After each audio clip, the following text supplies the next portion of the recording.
Welcome to the Austin Forum Upload, the podcast of the Austin Forum on Technology and Society. Every episode, we upload for you the expertise, insights, and opinions of thought leaders, innovators, and creators on topics at the intersection of technology and society.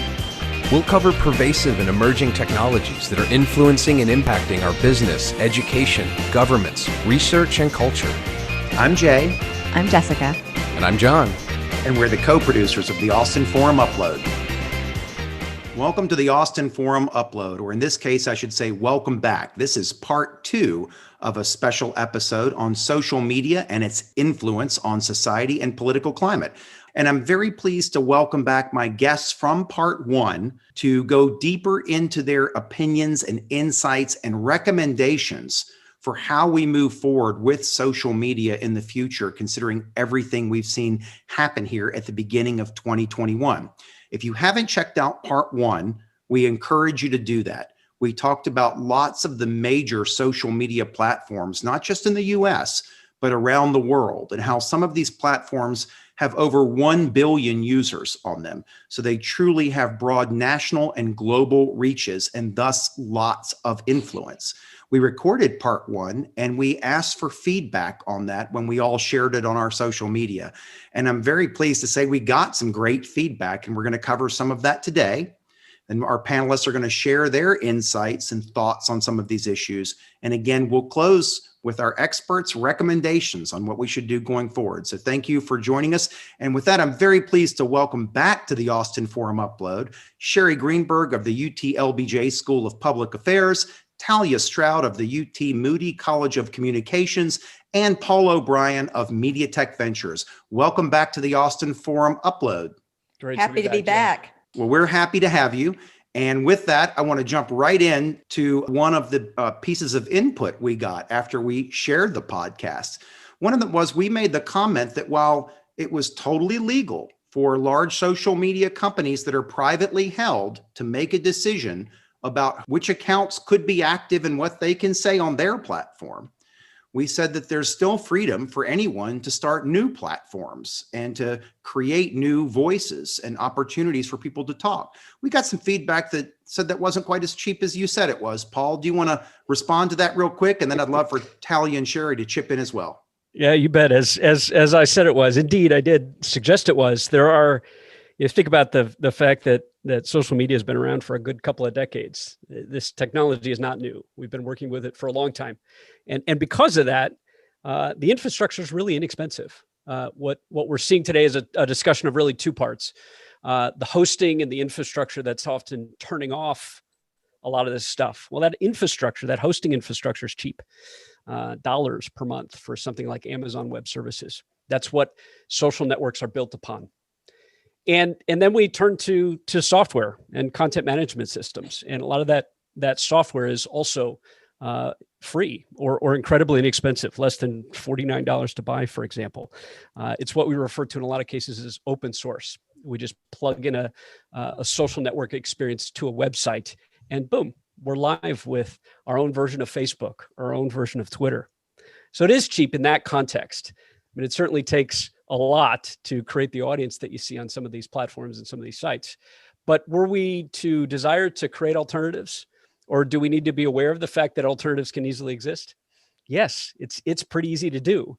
It doesn't take a lot to stand up a different version of what we're talking about today and do something else with it and explore whether or not that something else is legal or right or wrong, and just continue to perpetuate the kind of conversations that we're having here now about what do we do about the fact that this is a part of the reality and the fabric of the internet. I agree, Paul, that there's a lot of infrastructure out there that allows you to build your own social network.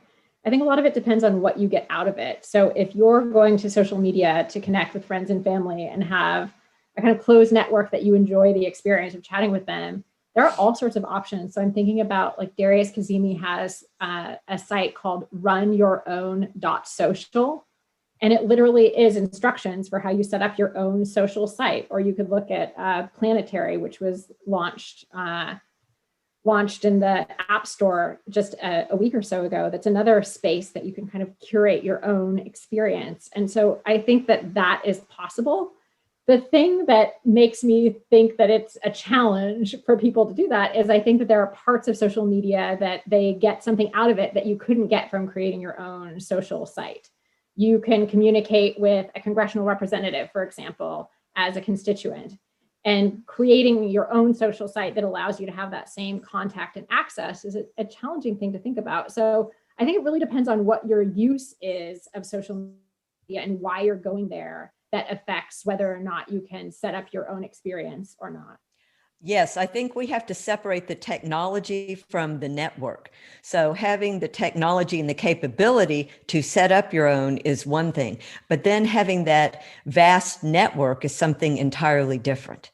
Thank you all for addressing that issue. So really, I think the public frustration was with the fact that various people and then one entire service, Parler, were not given access to the resources and to the audiences they'd had access to very suddenly. And that's really going to be the heart of our conversation today. And that leads us into another bit of the feedback we got after part one.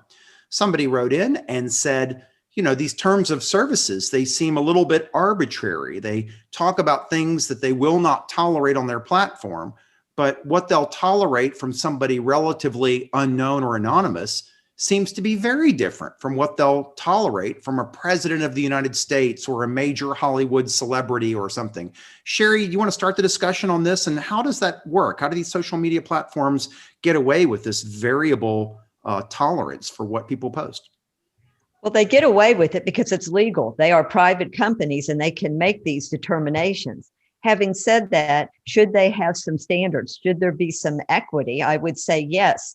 And we can look at an example. Iran's supreme leader. Why is Iran's supreme leader? Some people may ask, still on these networks, but other people are not. And so I think that there is a core issue there of having standards and applying them across the board. And we're not seeing that. And I do think that upsets some people. Another issue, I think, is this distinction between people who are in the public realm and people who are not. So if you talk about defamation, right, defamation of character, we have that in the laws in this country, but there's always been a distinction. If you are a very public person, you're an elected official or a movie star, then for you to be defamed, the person has to be knowingly lying about you, and there's a different standard. For instance, right now, we see that there was just a defamation suit filed by a very large company, Dominion, the voting machines, 1.3 billion against Rudy Giuliani. So we do have some of these laws that already apply, and we do have situations today where we are making distinctions. And I mean, I think the key to what you're saying there, Sherry, is that it's on the books. There's transparency. We know that people are being treated differently.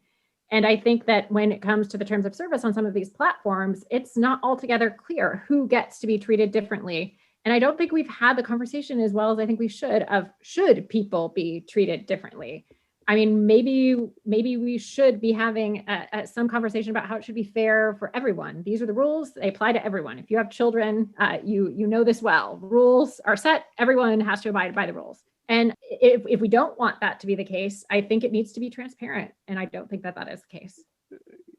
Being a parent, that's a great way to think about it. Whenever you deviate the rules with one, chaos reigns. Sherry, I love your point that many of these laws exist. Many of the laws already exist, right? Libel is illegal. You can be prosecuted for that. You can be prosecuted for defamation, right?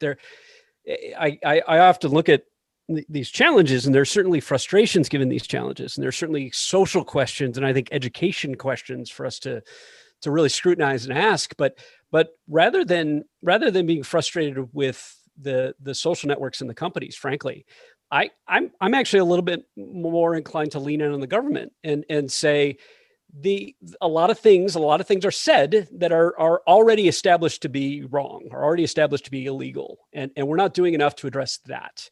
We're not doing enough to address the fact that on these sites, on these platforms, it's the source of what's said that is the problem. not the medium on which it's said, right? And so are we not following up properly? Are we not prosecuting sufficiently? Are we not implementing the laws that already exist, frankly? Well, right. To deal with the fact that a lot of people are doing things they shouldn't be doing. Yes, seditious libel is already a law on the books. Exactly. And so this is a good question. And there are different aspects. How are we enforcing? And if not, how do we enforce laws that we already have on the books, such as seditious libel? Where does the government come in versus the private companies? Are the private companies being transparent? It doesn't appear that way. And are they applying standards equally and equitably? That doesn't appear to be the case either. And then you get into the question, should the private companies be allowed to set their own standards? And if so, should we demand that they are equal? Or do you want government to step in? Just a couple of thoughts on this. The first is there is content circulating on the platforms for which there is no legal precedent, things like misinformation or really polarizing content. And I think that we need to be as concerned, if not potentially more concerned, about that form of content that doesn't have a legal standard. And the other thing that I wanted to add is we're almost setting up this false dichotomy between, is it government or business? And it doesn't have to be either of those. Facebook is trying with the oversight board. There are various opinions about how well that's working, but there are alternatives where you have some outside entity that's adjudicating some of these claims. And there are lots of organizations and industries that have done this sort of move in the past. So I just want to be clear that there are more options on the table than the business doing it itself or government intervening. Oh, there clearly are. There are all kinds of professional associations, and that's an excellent point, whether it's the Government Accounting Standards Board and others that have set up professional standards of conduct and rules. And that certainly is one way that we could see a more equitable application here. And yes, Facebook right now, as we're talking, the Facebook Oversight Board is looking at whether or not over the next 87 days, Donald J. Trump should remain in exile from Facebook. Well, so let me get to the elephant in the room, because that was great conversation on that topic, but now I'm dying to hear what you say on this next one. We all know that these social media platforms where we know you can start one of your own that would start at small scale and be relatively inexpensive. But these companies that are billion-plus user platforms have spent many billions of dollars in creating these platforms and tailoring them and optimizing them and enhancing the features. And their source of revenue is predominantly one thing. It's predominantly advertising, which means that their incentives are to have eyeballs and clicks. And there's been books written about this and the psychology of what goes into these interfaces and so on. And I'm sure some of you will talk about it. But I'd like you to talk about the dangers of private sector companies where it may be legal for them to have this power. The dangers when the incentives don't always line up with social interest, and how they can be expected to govern themselves and only really react against monetary incentives when there's tremendous civil unrest or some other major situation. Can you all start talking about that and share with our audience what the realities are and how these social media companies work and what constrains them, if anything? So Jay, elephant in the room. Go ahead, Sherry. Yeah, that's a great question, Jay, because what comes to mind with me, for instance, is if we look at pollution and environmental regulation, how well did it work for big manufacturing and oil production to self-regulate, right, as far as pollutants? I think that the jury's kind of out on that one. Self-regulation as far as the environment and the standards and the pollution in the air did not work very well. Is that to say that it can never work? No, but certainly there are pitfalls. What you're bringing up is not exactly self-regulation, but in a way it is, because when you rely on advertising, that can cause you to do and keep up content to bring in that advertising revenue. On the other hand, as we've seen lately, there have been some big companies that have said, if you do not do something about this content, the misinformation that Talia spoke of, or other content, then we're going to pull our advertising dollars. I think it's the elephant in the room because as I sort of implied as we started the conversation, I'm a huge student of the history of media. Yellow journalism is what we used to call fake news. Yellow journalism existed in the late 1800s thanks to William Randolph Hearst and newspaper publishers who did the exact same thing that we're talking about 120 years later.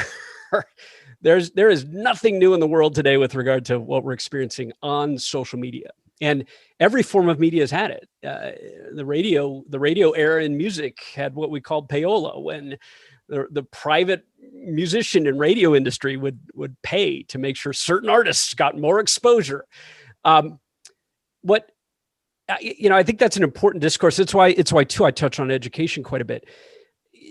We've not quickly enough figured out how to raise our next generation of people to understand how the internet works, what the implications of social media are, and to do the same thing that we all learned when we grew up with newspapers and television, which is don't believe everything you hear and don't believe everything you see, right? That we now live in a generation where everybody's on Twitter and Facebook, and because so-and-so said it must be true.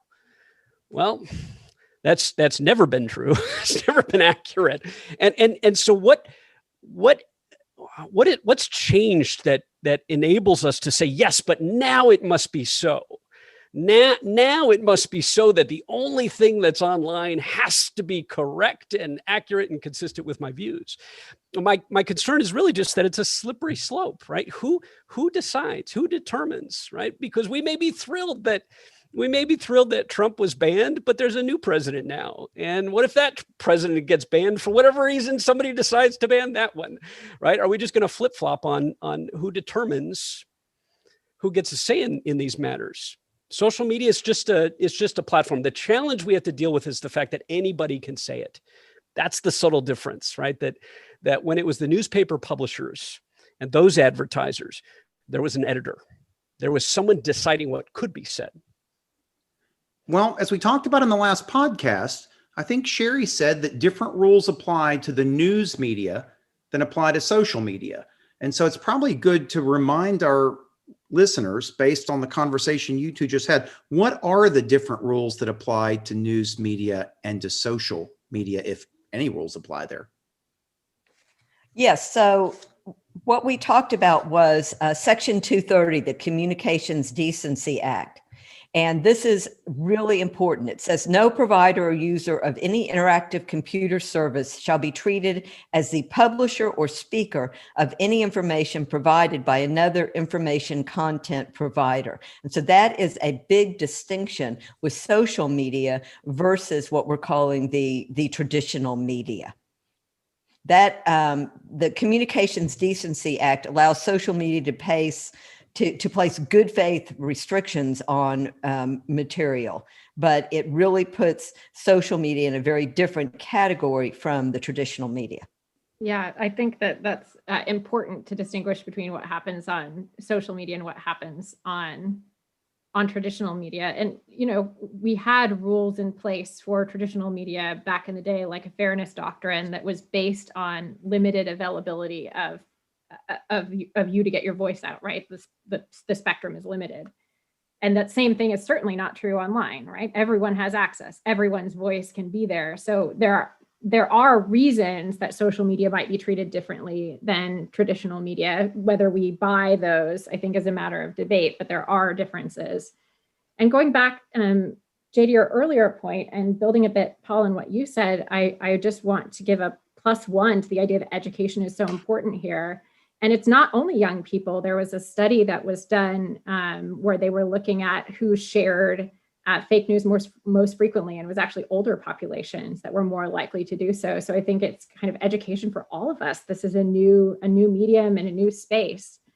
And then on the point about algorithms and the incentives of these companies, my collaborator Eli Pariser and I often are talking about user-friendly design versus public-friendly design.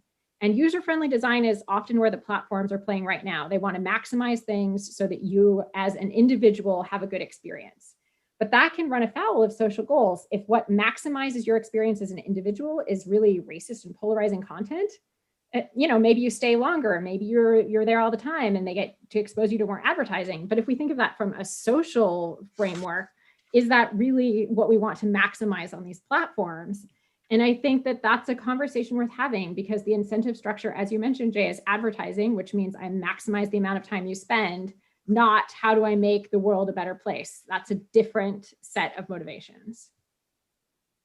Yeah, I think there's the rub is that it becomes a somewhat subjective determination as to who is responsible and who's accountable for what exists on social media. I mean, subjective in the sense that, should the company be responsible for what other people say? That's dangerous. I just want us to be pragmatic about demanding that, not saying no, they shouldn't be involved, and no, there shouldn't be some sort of policy. Just that it's somewhat dangerous, because there's a cost there, right? There's a risk there. There's a liability there. It will handicap our economy if we suddenly say every website out there must be responsible for what anybody says on every website. How's that going to be handled? Well, so let me address that a little bit here, because we want to close this with recommendations, and I'm going to get part of the way there now. So Sherry has shared that, news publications, the fourth estate, if you will, they've had expectations and protection, but requirements as well on them. Scientific journals have peer review processes. Some sectors, like Sherry brought up, environmental regulations, are governed by regulations because they're known that they won't regulate themselves on that. And these large publicly traded but private sector companies are responsible, to their shareholders at some level. They're trying to optimize revenue. So they appear to not have the regulations that Sherry brought up with the analogy of environmental regulations. They appear not to have some of the same regulations that apply to the news media. So, and yet they're private sector platforms that have been allowed to grow. And Paul, I agree with you on Section 230 at some level, but we have to evaluate. Does that make sense? Would Thomas Jefferson have said that you shouldn't be held responsible for what somebody says on your platform if he could have anticipated that well over 2 centuries later, there'd be a platform that enabled you to say that to billions of people? So that's my lead in to your recommendations. What do you think we should do? What should we do to account for the fact that the platforms that get to billion plus scale are private sector platforms that leverage those kinds of resources and incentives, but yet have less regulation than many other aspects of society, and thus more potential to do what we saw happen recently and go extremely negative and contribute to very negative things? What should we do? I think even the EPA and environmental protections consideration is actually a good one. What would Jefferson have said? Hey, who knows? But I think the EPA consideration is actually maybe just a good one to put my perspective in context, which is that the EPA isn't holding the company responsible for my dumping nuclear waste, right? It's still holding the party responsible for the crime accountable or responsible in some way. And the rub here is that, that's a substantial challenge. It really is just a substantial challenge, that it's going to require either technology, artificial intelligence technology, or an army of people to police everything that people put on Facebook in order to prevent anything from being inappropriate. And I'm not saying that's not the right approach. I'm just encouraging the more pragmatic, more measured deliberation of this through government, because the big difference between our earlier discussion of government and business, of course, at least in my mind, is the government's ultimately the one that makes the rules and can enforce them, right? They have the means of prosecution. Companies don't. Companies can just kick you off. So once government decides, it's a little bit more socially impactful than our not liking Facebook and just needing an alternative. So what do we do? I think the the most important thing we do is we collectively invest more in education. I really am passionate about that the average citizen today desperately needs to just understand how the internet works, because it's the way our economy works now. And the better part of the implication of our economy is the fact that it's social media. We must teach people how this works. Number one, I absolutely support the idea of a regulatory body of some kind. Now, I'm not smart enough to know how well that gets implemented and upheld to. I know someone like Sherry is, but I absolutely support that, because we do need some sort of governance, not necessarily government, but governance of the implications here and what it means. And I think that's important, because not only do we have to educate the citizens, but we have to educate the legislators, frankly, right? In order for them to properly debate and discuss and consider what it is that we're working with here, people have to be involved in honestly and pragmatically and openly educating them on both sides of the questions, and enabling them to keep us safe, but at the same time, keep us free. So, Paul, following up on what you said, actually, I, along with a colleague of mine, Ken Fleischman, who's at the School of Information at the University of Texas at Austin, have proposed a policy and a policy paper for public interest technology, the Day One project.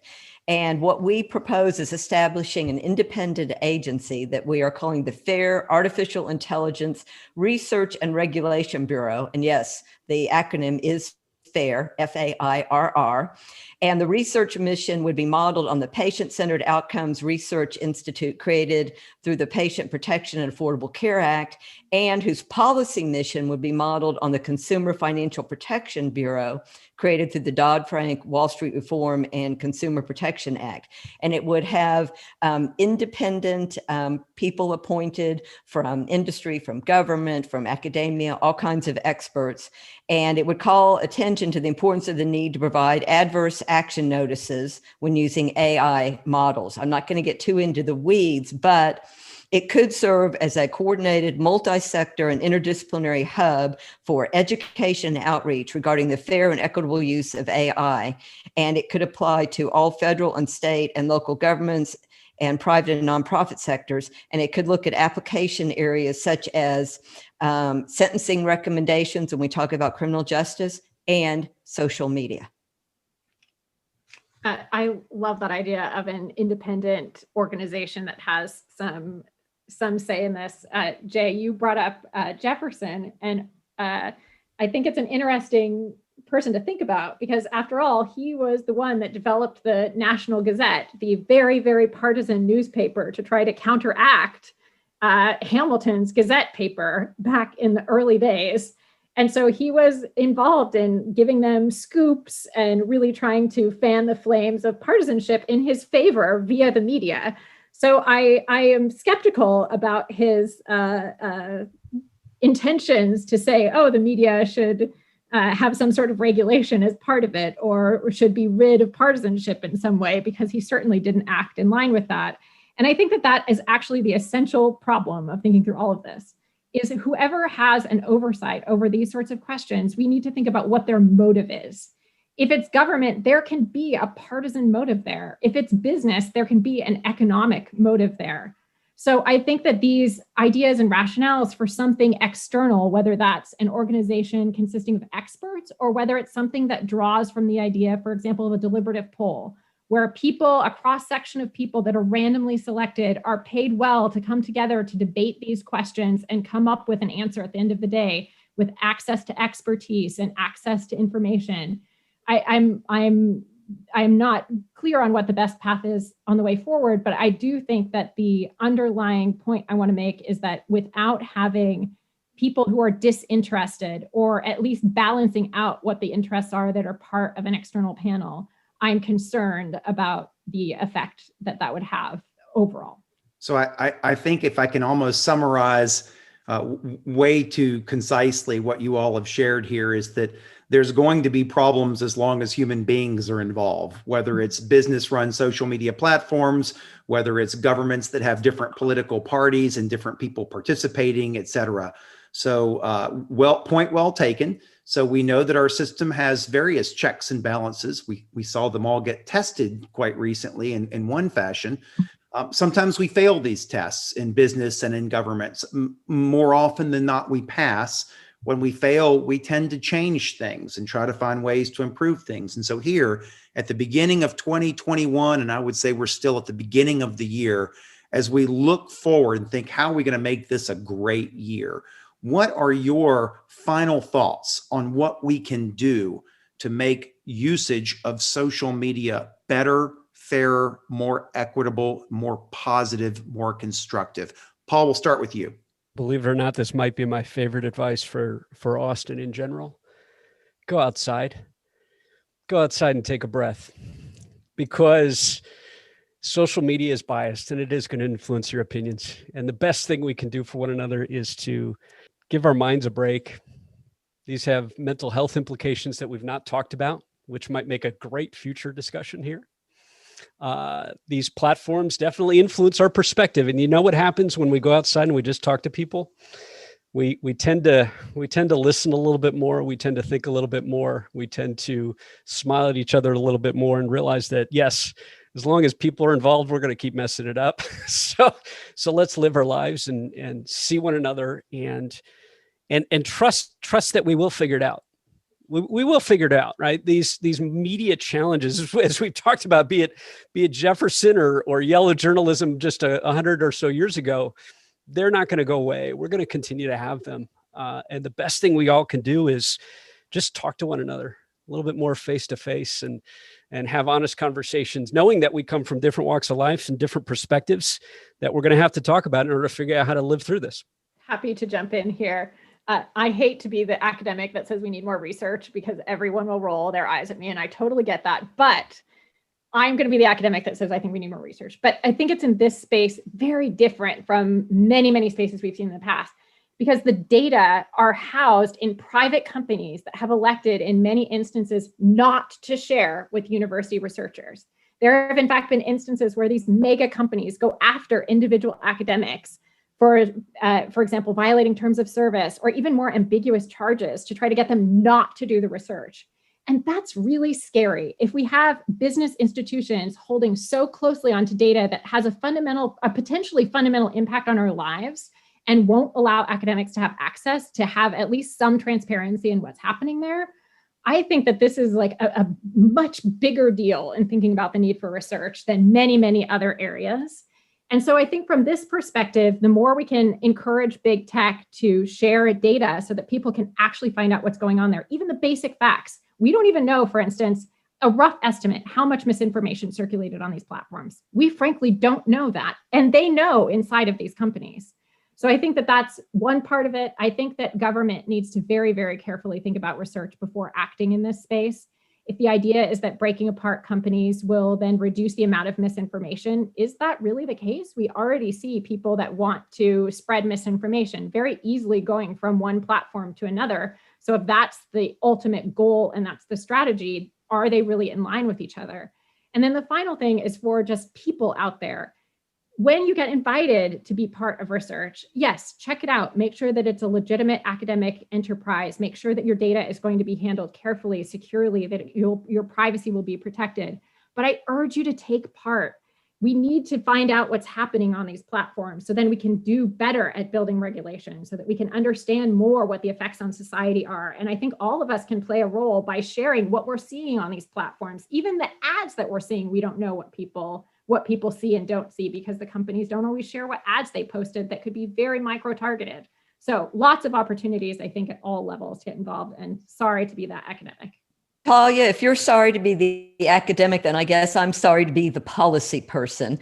As someone who has a history in policy and yes, a long-suffering, recovering politician, I say seize the moment. Seize the moment. Education is important.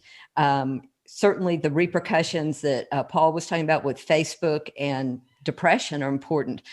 Talia, with you talking about people going into the dark corners, that's important. But I really believe that we need to seize the moment, that we need to make sure that we have fair, accountable, transparent, and ethical situation, and that we need standards, and we need a broad-based panel of some type of experts across the spectrum. Those were three fantastic summary points. Sherry, I couldn't agree more. We do need to seize the moment. We need to enact proper policies that help guide this, but that has to be driven by what Paul and Talia said. Talia said more research is needed, and this will be an area of constant, continuous research as these platforms evolve. They grow in scale. There are implications at scale that don't happen for smaller scale platforms and discussions. So research there will be needed as they change their algorithms for how to target ads and how to change what you see in your feed. And they optimize for eyeballs and clicks. Research is needed to see what kinds of effects that have, and that will guide the policies you were talking about. And Paul, thank you for saying what you said. You said go outside and talk. Probably in a pandemic, it's best to go outside and talk about this, or online as we're doing. But it certainly, this is what the Austin Forum is all about. We want to facilitate these conversations. We want to stimulate our listeners to go have those conversations, read, learn, follow the research, understand the policies, be a part of this. Know what you're sharing before you share it. Know, was it credible? Try to find out what's going on here.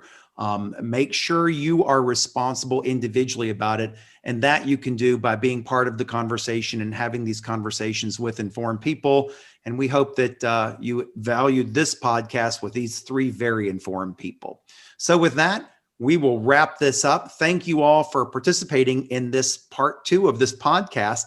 I have a feeling we're going to get some requests to continue this conversation at future dates. I hope you all are willing to do that as we explore that a little bit downstream. But thank you all for joining us on the Austin Forum Upload. Thanks for listening to the Austin Forum Upload. You can listen to additional episodes and check out a schedule of our monthly in-person events at austinforum.org. The Upload is a production of the Austin Forum on Technology and Society, a nonprofit organization here in Austin, Texas.